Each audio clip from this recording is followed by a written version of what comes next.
My mother loved the color red. She used to say, "Don't bury me in those pale colors. I want red at my funeral." And at her funeral, we all wore red. It was the end of a decade-long painful journey through Alzheimer's. The forgetfulness we at first dismissed turned into memory loss and confusion we could not ignore. She forgot how to do familiar tasks as simple as operating the stove. She lost touch with time and place. She forgot numbers. She withdrew from her life. She wandered away in the middle of the night. And the difficult decision we, her 4 children, made to eventually get her professional care in a memory center was wise, but devastating. We consoled ourselves knowing we would not abandon her. We would faithfully oversee her care. My sister Maureen took early retirement. She or my brother John would be with Mom nearly every day, making sure she saw the smiling face of someone who loved her. So I cannot imagine how families are navigating the agonizing journey through Alzheimer's in the time of COVID-19. But that is one of the things we're going to be talking about. Good evening, everyone. I'm Colleen Marshall. We will be talking about COVID, and you will be hearing later from a man whose heart was breaking because coronavirus was keeping him away from his wife of nearly 60 years. He found a way to reconnect with her even when they are apart. You're going to have the opportunity to connect with our virtual Call for Volunteers, who will be able to answer your questions all throughout this program, to direct you to resources and connect you with amazing programs offered by the Alzheimer's Association of Central Ohio. That number will be on your screen. It's 844-442-2554. And we've got news of what might be the most promising treatment breakthrough in nearly 15 years that we've been doing this program. But first, the grim reality created by COVID-19, the virus that has taken over all of our lives, especially those who are on the journey through Alzheimer's. They are one of the highest risks anywhere. I think they're much higher than prisoners because at least prisoners have a mind to stay away from people. Even in hospitals, you know, they put them in separate rooms and people make sure people wear the mask and they try to do their best for them. So I think it's probably the highest risk group that you can imagine. Patients who do not recognize that they have a disease, who refuse to wear a mask, who do not understand why the people they love no longer come to see them. I can't imagine trying to make someone with dementia understand what's going on right now. There's a high level of transmissibility. They're not wearing their masks. They take them down. They don't social distance because these are people, of course, that have moderate to severe dementia. And the people that come in to take care of them, of course, are out in the real world, and they may bring something in, and they have to wash and brush teeth and change, and they're getting really close. Even those living with Alzheimer's who are still at home are more isolated, socially deprived. We've noticed people are eating less because people don't come to visit with them. It's more sociable. You eat more if you're with people. And so they have some weight loss. And we've had a couple with depression. And the window visits that give some nursing home patients comfort only confuse and upset someone with Alzheimer's. And right now, more than 200,000 Ohioans are living with Alzheimer's, and that means about 600,000 Ohioans are caregivers. For nearly 7 years, the Alzheimer's Association of Central Ohio has been run by the executive director, Vince McGrail, who uses his marketing, fundraising, and business experience to expand the reach of the organization. But now he can use something else, his experience as a family member impacted by Alzheimer's, by COVID-19, and the devastating toll it can take on someone you love. And to see it in my own family with my own aunt, who's basically my mom, it was very difficult to see how fast the dementia deteriorated her. Vince McGrail was a 1-year-old when his parents died, and his Aunt Eleanor opened her home and heart to him and his 6 older sisters. She was in her mid-30s, And she and her mother, my grandmother, raised the 7 of us. So really taking on that at that age, she was such a loving person, and she sacrificed so much for us. I mean, we were really the center of her life. And she was the center of theirs. As she aged, his sisters cared for her in their hometown of Zanesville, even after she entered long-term care. They were there with her every day taking care of her and supplementing the care that the great staff there gave her. When COVID hit, Eleanor already had Alzheimer's. My sisters would come to her window, but I'm not sure that she really understood why. Alzheimer's is an isolating disease. And during this time period, our staff are getting calls from families saying, I'm seeing a change in my loved one because of the isolation. Because we can't be there physically. We can't engage with them. With care facilities locked down, Vince's family couldn't communicate with their aunt. 2 sisters were finally allowed in July. She had changed dramatically in terms of being able to recognize who my sisters were, from being able to feed herself, because she wasn't able to sit in the dining room with her friends the way she did every day previously. So she had just forgotten so many things. 2 weeks later, she died. And Vince went from being an advocate for Alzheimer's to being the member of a family who knows its ultimate cost. It's so rewarding, though, to work with families that don't know where to turn, and then they come to us, they call us, and we're able to help them. But also the volunteers who've lost someone like yourself, and they want to give back, and they want to get involved, and they want to help, whether it's fundraising or if it's just volunteering, and to do whatever they can. So it's rewarding that way to be a part of this unique, really powerful collective force. Even before COVID, a nonprofit known as the Greenhouse Project was working with developers and health systems to build small home-style nursing complexes, little clusters of small buildings housing just 10 to 12 people each, with a goal of fostering a sense of community in a home-like setting for people who need around-the-clock care. The Ganshorn Suites here in Columbus adopted that model even before the pandemic. But Greenhouse just wrapped up a national study, 298 of these small homes, operated by 68 organizations. And they found the number of confirmed COVID cases per 1,000 residents were significantly lower for Greenhouse facilities compared to traditional nursing homes, 13 compared to 62. And the COVID death rate for Greenhouse was just as dramatic, fewer than 1 per 1,000 compared to more than 27 deaths per 1,000 in traditional nursing homes. And it's important to remember Alzheimer's is not a mental illness. It's an organic brain disease caused by the abnormal buildup of proteins in and around brain cells. Tonight, we can share with you that a new treatment is being evaluated right now by the FDA. It's going into phase 4 of a clinical trial, and Dr. Share at Ohio State says it could be the breakthrough researchers have been looking for. It's an anti-amyloid therapy. It's a monoclonal antibody that you give through a bag of fluids, an IV infusion. And it showed promise in the phase 3 trials. So it had significant improvement over placebo in slowing down the course of Alzheimer's. Amyloid protein deposits on the brain, forming plaques around brain cells. Researchers like Douglas Share study the protein buildup on the brains of people who died from Alzheimer's. But he is also studying the living patients who are seeing big changes thanks to the new anti-amyloid therapy. It's not out on the market yet. You can't go ask your doctor about it yet. But hopefully in a short course, maybe next 9 months, they'll go through all the data, and it's potential that we will have a new medication, a new treatment to get rid of those toxic amyloid proteins, the first disease-modifying therapy that we will have for Alzheimer's. As far as I know, in the time that I've been talking to you, this sounds like the most promising breakthrough. Am I jumping to a conclusion here, or is this the most promising thing you've seen?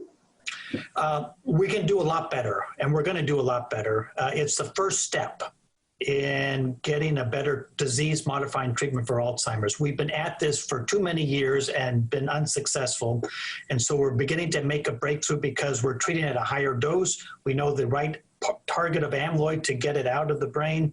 We're treating earlier. So all of these things are helping. And so we finally have one that's reached the threshold and says, yes, this does reduce the decline of cognitive impairment. But it's just a beginning. Families who are on the journey through Alzheimer's face some tough conversations with children who might not understand what's happening to grandma.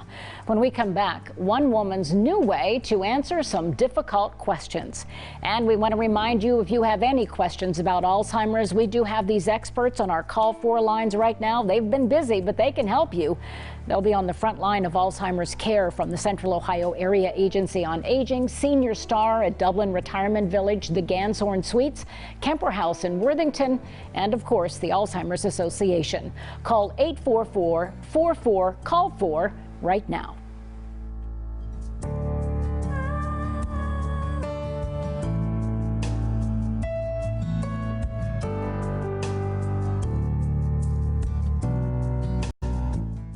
When my mother was first diagnosed with Alzheimer's, we didn't know where to turn, what to expect, or how to help her. We were confused.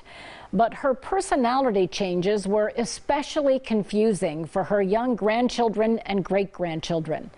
Now, a Columbus woman is offering a new way to explain Alzheimer's to kids.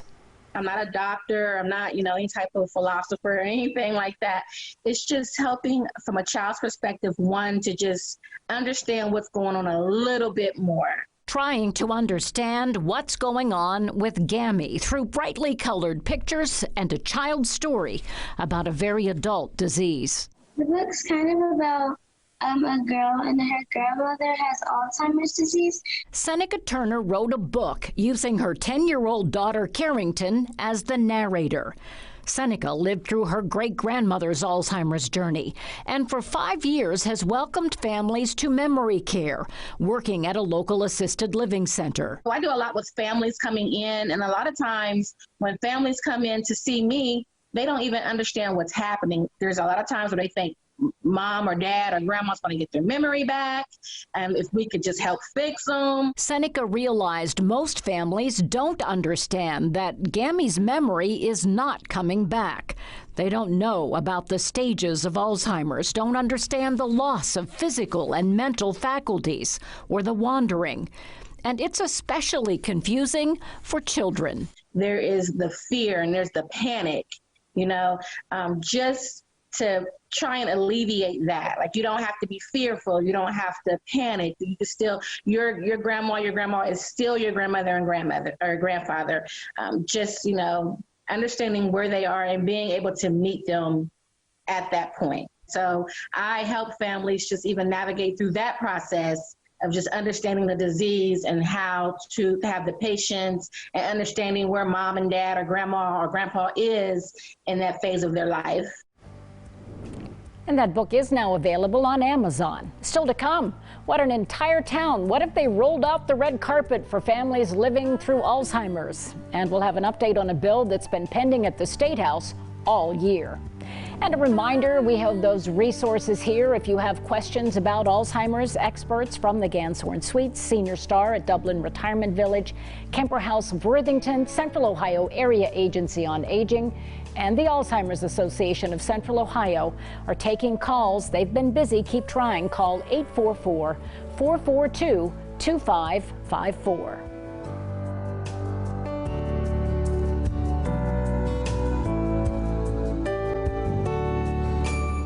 Families who are on the Alzheimer's journey will tell you something as simple as ordering at a restaurant or shopping for clothes can be a slow, confusing process that exasperates the waitstaff or the retail clerks. But before COVID, the city of Powell launched a project to make Powell, from first responders to retail workers, Alzheimer's friendly. The city of Powell is getting ready to roll out the welcome mat, and it will likely be purple, the official color of Alzheimer's awareness. Police here are already being trained to look for signs. Someone that's confused, someone that may not know where they're at, or even signs of aggression. And a lot of that might be based on the fact that they're just confused. They don't know where they are. But knowing how to deal with someone living with Alzheimer's or another form of dementia won't stop with first responder training.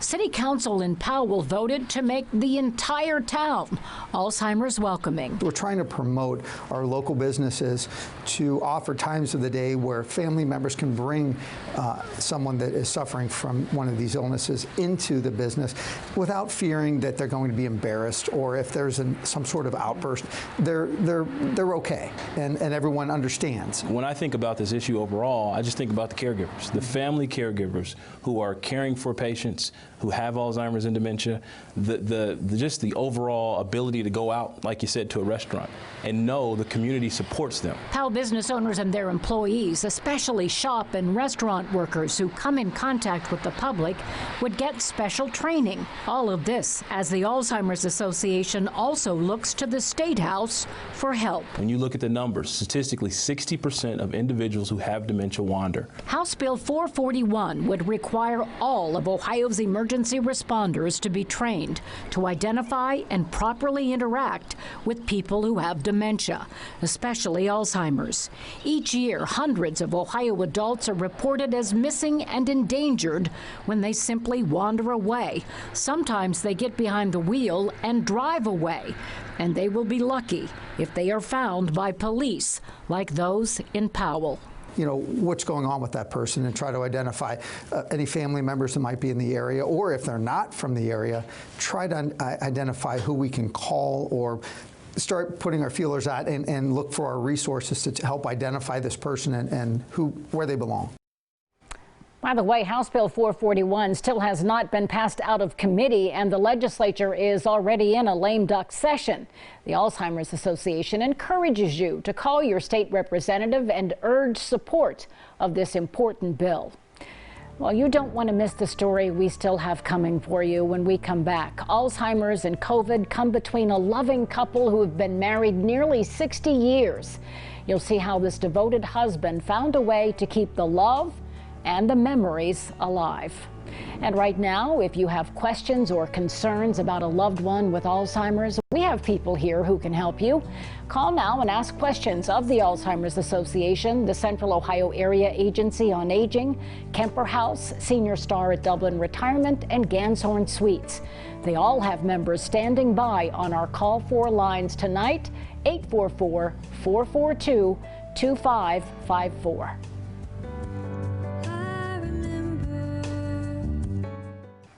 A love story 60 years in the making is not over yet, even though Alzheimer's and COVID-19 are keeping Jim and Shirley Kern apart. Their time together is limited, but Jim found a new way to keep the love alive. Shirley was a very sweet person. A loving wife and mother, a former hospice nurse who loved to golf, play tennis, and travel. I retired when I turned 60. I was lucky to do that. And so we had 10 good years together where she was not ill. But then, of course, the disease came on. Now it's about 11 years ago. And so it seems like a lifetime. As Alzheimer's took hold, Jim gradually went from loving husband to tireless caretaker. And you know it's a 24-hour thing. I mean, during the night, you got to be careful she doesn't wander. I may have to change the sheets during the night, and then the morning starts all over again. And but from my standpoint, I look back at all that, and it was very difficult. But I wouldn't have missed doing that forever. Yeah. Understand? For 10 years, Jim looked after Shirley. He had the support of his children and eventually part-time help. He continued to take Shirley to Florida every winter. But this past winter, the disease progressed to an unsafe point. She couldn't really begin to handle steps. She fell several times. So I knew when I came home, I had to make that hard decision. So I took her right from the airplane to the memory center because I didn't want her to get confused. But I felt for a long time as though I abandoned her. But you didn't. I know that, but I felt that way. Some of it might be just trying to remember all those things that happened in the past. And then the other part is just watching her deteriorate so much. Then with the virus, I mean, under normal circumstances, I could go anytime. I have a little recliner, I could sleep in her room, I could have dinner with her. But now the best I can do is get a half hour once a week behind a plexiglass shield with a mask on. I don't think she knows who I am. Desperate to find a way to stay connected, Jim noticed when Shirley would get a card, she treated it like a treasure and would carry it with her all day. So I started to just do little cartoons for her. And they were memory things that we did. I kind of resurrect experiences that we had together, trips we took. For their 35th anniversary, he had taken her to Paris. And I took her over to Notre Dame, and we went in, and she cried. Oh, she was so beautiful, she thought. So I draw a little picture. I've got Notre Dame on the side, and then I have her standing there, and then I have a tear on her eye, and stupid things like that. Loving things like that. His daughter reminded him of going to the beach and diving for sand dollars. And remember, Mother would never be able to get down. Her rear end would pop up. She just couldn't get down to get it. So I got a picture of her. It's over there. I haven't sent it yet. So I got a picture of her diving down with a fish, trying to get a sand dollar, but she's got, their tail end is kind of sticking up out of the water. Each day, Shirley gets a new cartoon. A little glimpse of the happy life she shared with the man who will love her forever. I'm thinking that it's probably more therapeutic for me than for her. It's a way of sending love every day. A little love every day. It can mean so much. But remember, caregivers like Jim, they need love and support too. And we hope you found support and resources and answers here tonight. It's very important to stay connected with the Alzheimer's community, even in this time of COVID. So we thank you for joining us as we continue to follow families on this long journey through Alzheimer's. And I want to give a special thank you to Jen Kaiser, who has been producing this program with me for more than a decade, and Jonathan Williams, the photographer and the editor, and our entire NBC4 crew who keep us going every day. Also, all those volunteers, they've been on the phone since 4 o'clock this afternoon, and we thank you for calling in and for watching tonight. Have a great night.